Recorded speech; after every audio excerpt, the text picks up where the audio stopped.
Ibada BATUTA TV, mwangaza kwa umma. Naam, assalamu alaikum wa rahmatullahi wa barakatuh. Ndugu mtazamaji wa Ibada BATUTA TV, hapa tupo Jeddah kwenye vikao vya maandalizi ya hija ya 2025. Tunakuhamasisha wewe haji yote ambao unatia nia ya kuja haji 2025. Tuko kwenye vikao hapa na Wizaratul Haji imetangaza mwaka huu kwamba mwisho wa deadline ni mwezi wa pili tarehe 14.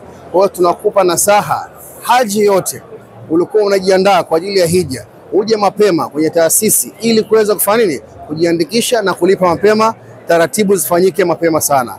Tunakukaribisha sana Ibada BATUTA Tours kwa hija bora na salama. Asante kwa kutazama video hii. Subscribe kisha bonyeza alama ya kengele ili uwe wa kwanza kupata habari zetu kila wakati.